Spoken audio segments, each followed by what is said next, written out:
everyone, and welcome to the Pot of Gold podcast, episode 1. I'm your host, Nathanael Opoulos, and we're going to have today on our show, Michael Conrad. Say hello, Michael. Hey, good morning, everybody. So, Michael is a father of 5, and he started in the real estate space in 2018. He had some interest in tiny houses and ended up renting out a condo as his first deal. It didn't really pan out for them at the time, and they ended up moving down to Australia. Some of the experience that Mike has currently is that he's also in the Gator program with Morby, as well as something called Top Tier TC, which is Transaction Coordinator. And he's connected with the community in Morby's Sub 2 community, which talks about creative real estate and how to do things when not following a traditional mortgage. So I guess that we're just going to start with some questions to kind of give you guys an introduction to what we're planning to do with this podcast. We're kind of in this space because we're trying to learn ourselves how to do better in real estate, start to make money with that so that we can kind of obtain a financial freedom and help other people with some humanitarian things.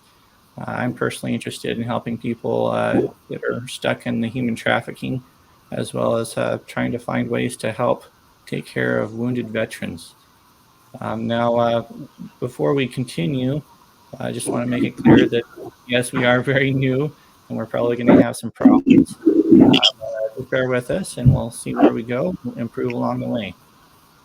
Now, so you said that you've started your real estate journey back in 2018. Would you kind of give us an idea of how that went for you when you started?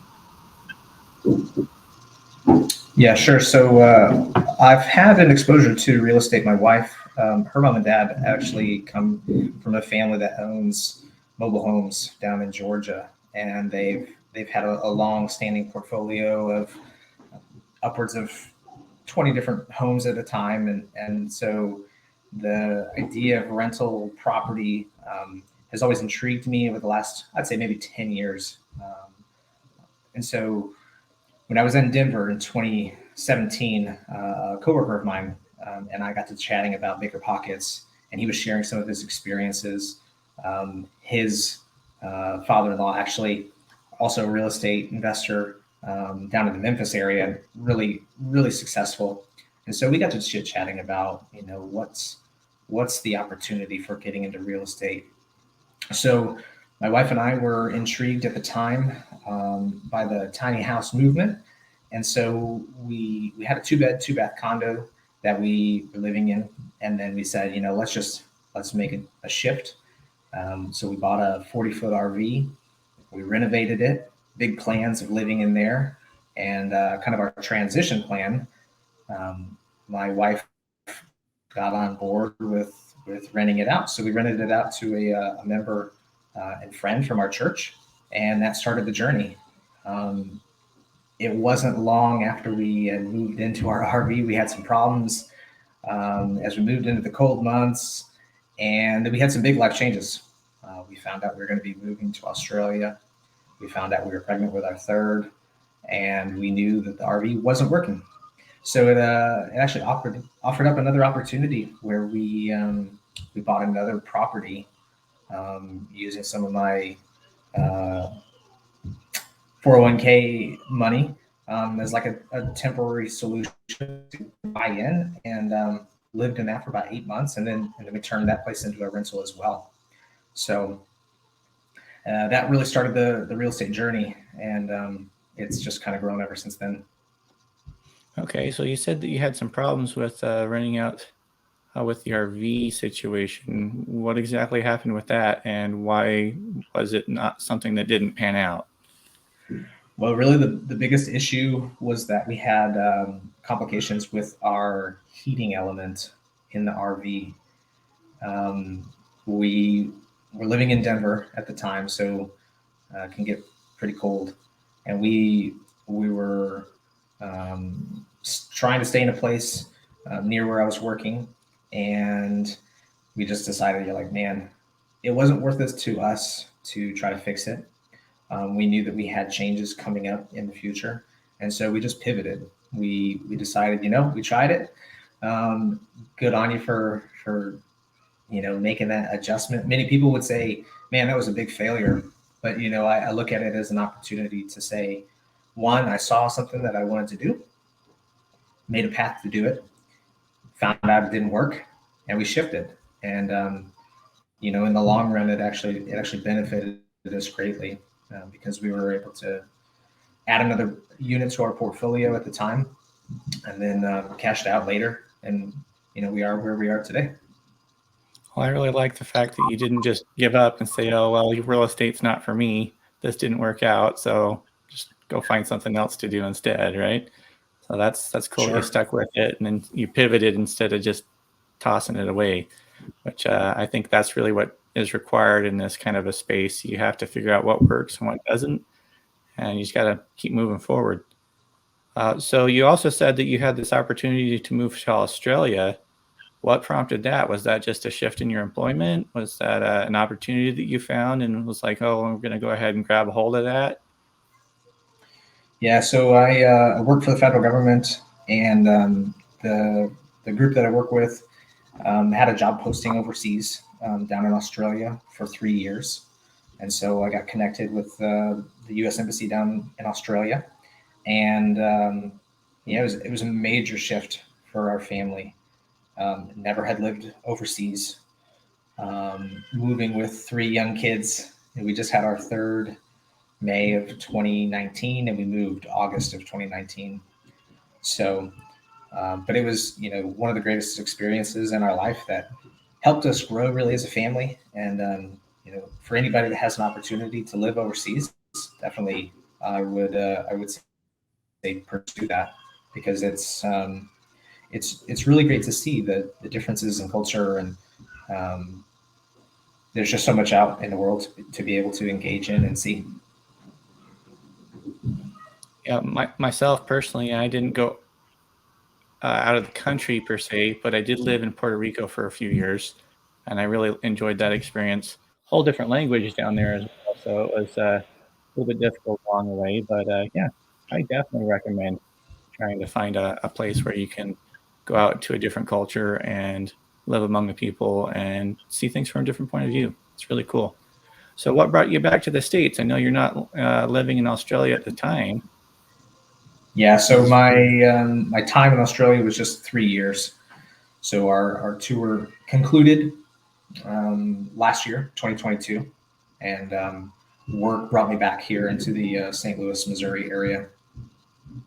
Okay, St. Louis, Missouri. That's cool. Well, I guess we'll go ahead and continue on here. I'm just kind of trying to follow this little script I wrote up beforehand because, like I said, this is our first time. I, how about you explain some of the basics of real estate investing for our audience? Some of them are not going to be very familiar with what that entails. And then maybe touch on the fact that you're also a Gator and a top tier transaction coordinator, and maybe Sure. what those things entail. Yeah, so the real estate space is so big, it's so vast. As Pace Morby, as you mentioned earlier, likes to say, there's so many different ways that you can make money in real estate. Um, I would say the primary focus that people have is they get into the space by buying their first rental property as a long-term rental. But the space has really changed to include, as many people are aware, the short-term rentals with Airbnb, VRBO, to the mid-term rentals on doing traveling nurses, doing corporate settings. I know there's an interesting space that's really transitioned to do like insurance. If somebody has a problem in their house and they have a claim going on, people will rent out their investment property as a midterm rental to an insurance company. So that's really cool. I know one of the large kind of moves right now is the idea of the affordable housing. There's some different business models out there where people are renting by the rooms, and that's it offers an opportunity really right now to a lot of people because cost of living is getting so high across the country. People are really looking for alternative options, and you know one of the things that I think is a crucial fact. And touching back on the time with our RV, when you're in the space of real estate, especially, you really need to always be mindful and shift and pivot accordingly, right? Because market changes, cycles change with what people are looking for, and so having an adaptable, mobile, flexible kind of way of doing business can be very beneficial. On the other hand, it's very clear to have very good kind of guidelines as to what your business model is. Find what's going to work for you and to stick with that. One of the things that many people may get overwhelmed with at first on the real estate side is the fact that you can go in so many different directions, and that people, they want to analyze, like, is this the best option? No, is this the best option? Instead of just, pick something that's going to work, move forward, take action, and go forward in that. So that's a little bit on the real estate side in general. So Gator, what is Gator? So Pace Morby, he had created this framework for creating an opportunity for where people can do lending, short-term lending on transactions for real estate.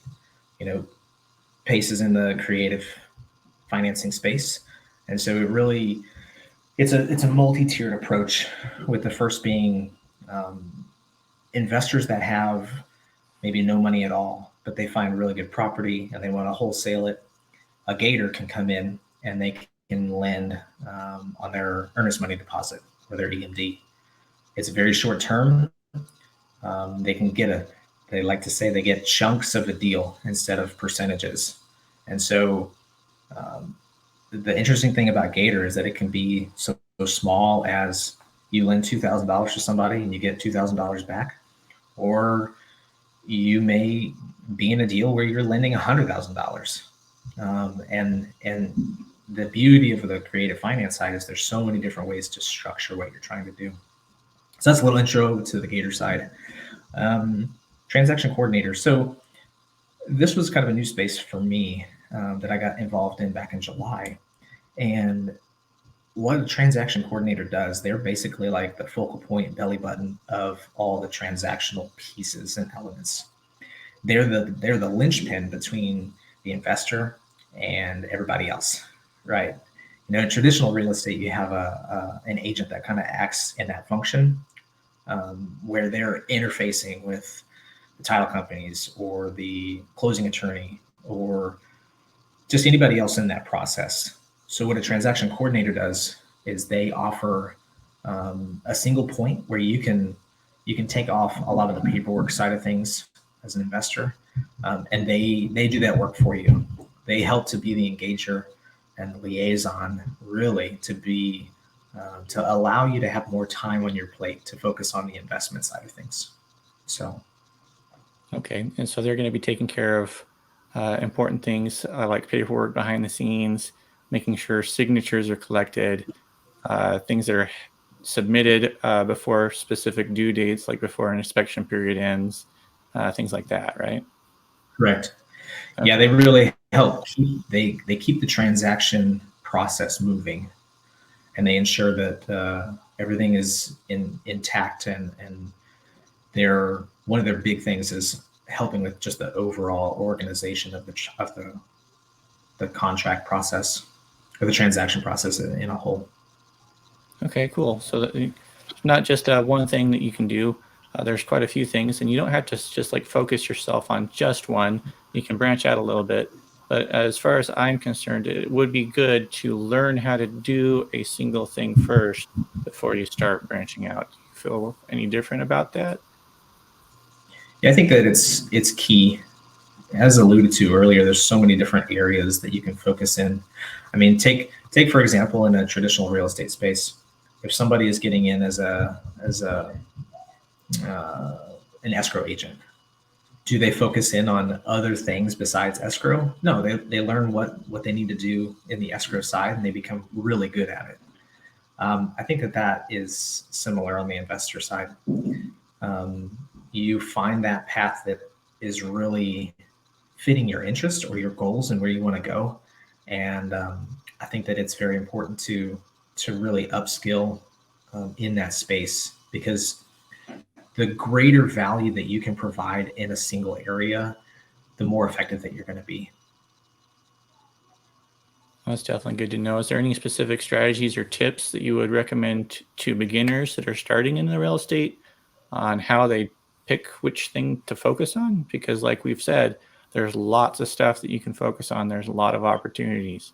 Yeah, I think when you start breaking down what are the fundamentals of real estate, investments, kind of two key things come to mind: comping a property and underwriting a property. If you have no idea what you're doing in terms of determining whether a property is a good deal or not, you're really going to be off track. You're going to find something that comes your way, and you're going to say, this is the greatest thing that I need to put all my money in.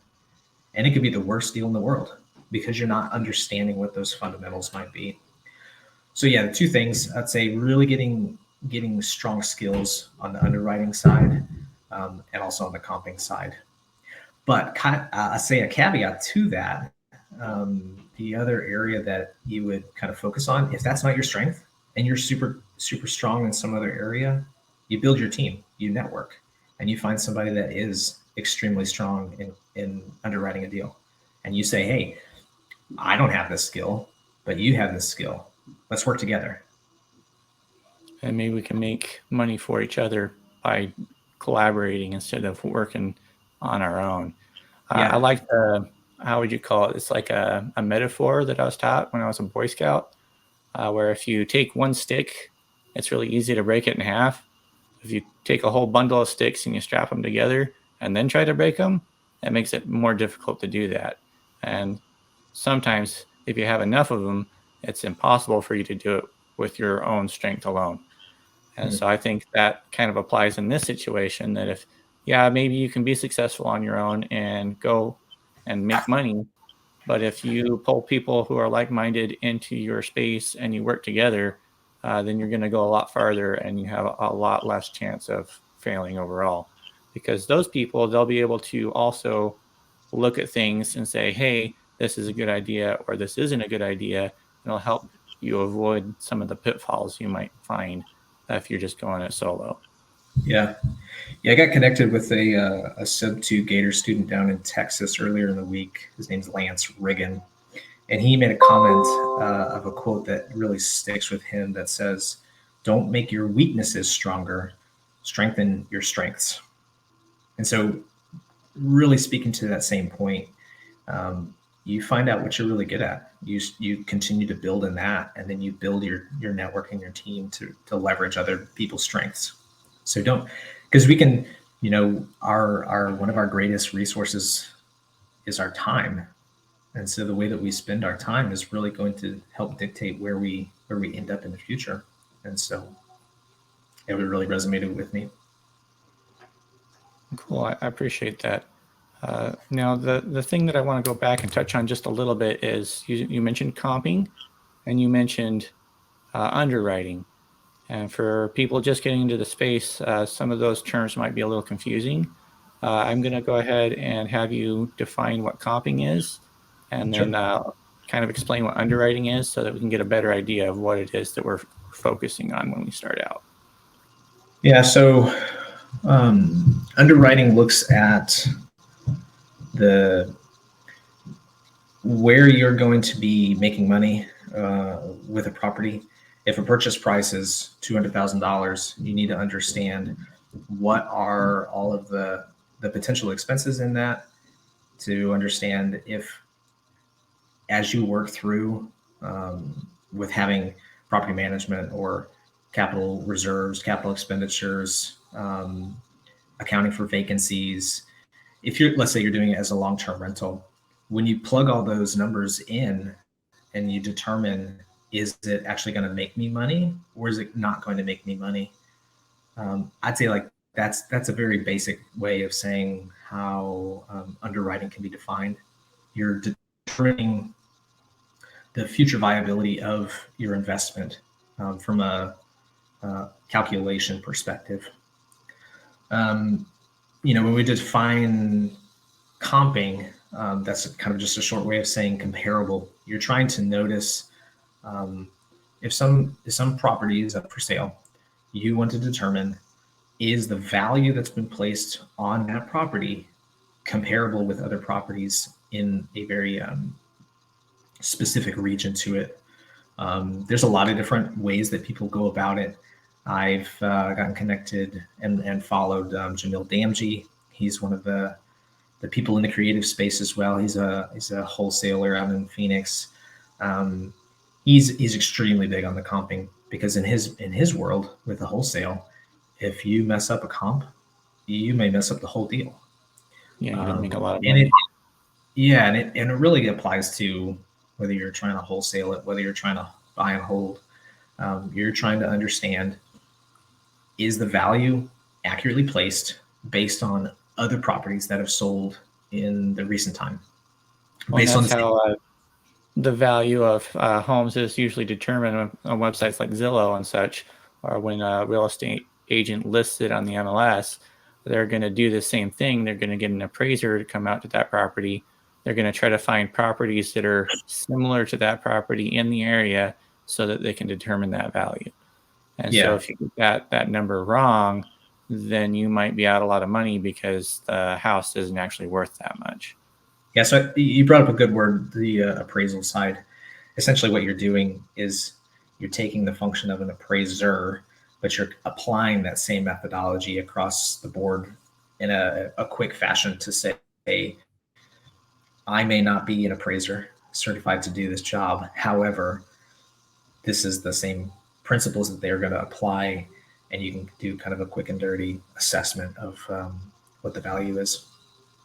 Exactly. Okay, and then that kind of leads into the fact that if you have a house that you're going to buy for $300,000, you've underwritten the deal and determined that that is actually what it's worth. Then you have to also learn what can I charge for rent, and if that's not going to be high enough to cover all the expenses, like you mentioned, capital expenditures, which are major repairs that you would have over the course of your owning of that property. Say you need to replace a roof, or the floor floods and you have to replace a floor, that would be considered a capital expenditure. You factor in the idea of vacancy. Maybe there's some months that you have that the tenant is actually not paying you the money that month, and you're going to have to cover those costs yourself. Or small maintenance costs, like replacing a faucet that broke off because a 4-year-old was hanging on it, or this is an example. And so you have to take all of those numbers into effect and determine if the money that you're making off of your rents will outweigh the costs that you have that you're putting into the deal. And if those numbers don't line up, then it's not going to be a good deal, and you have to look for something else. Yep, that's a great summary. Now, is there any resources or educational materials that you would recommend to someone just getting into the space, or that you have familiarity with? Yeah, I mean, there's a ton of really good real estate resources that's available for free to people. As I mentioned, I started out on Bigger Pockets.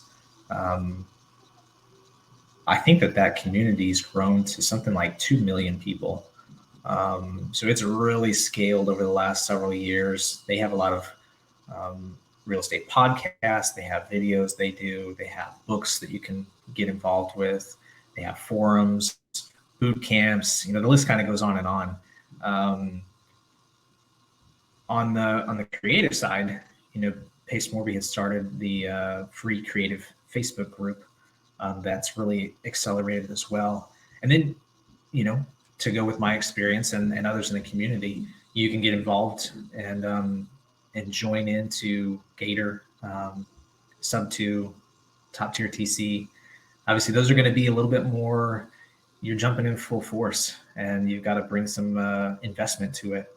So that may not be for everybody right now. But it's, if they're totally brand new, Bigger Pockets is a really good resource. and the Creative Facebook group is a really good resource. Okay, I like those both those resources. I actually got my start in the Bigger Pockets forums when I first started looking into things back in 2019, and then recently I joined the Gator program with Pace Morby myself, and that's been really enlightening.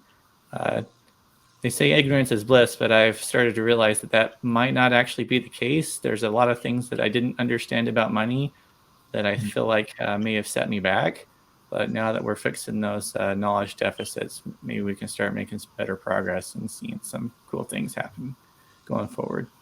Now, I'd like to encourage anybody who is listening to go ahead and submit some questions that you'd like to know more about for future episodes. And then in future episodes, we can maybe dedicate a little bit of time to answering those questions and being able to help you guys learn on figure out things along the way together. I'd like to thank you for your time, Michael, and the fact that you were able to give us some really neat insights.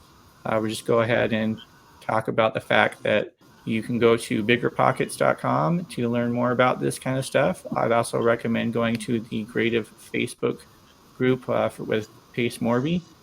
Look into Sub2, look into Gator, and look into Top Tier TC. Just kind of get an idea of the different things that are available and then make a choice on what you want to pursue farther and then focus on that. My recommendation is to focus on a single thing for at least 90 days and then take a step back and determine whether you want to double down on that thing or whether you want to make a pivot and understand more about something else.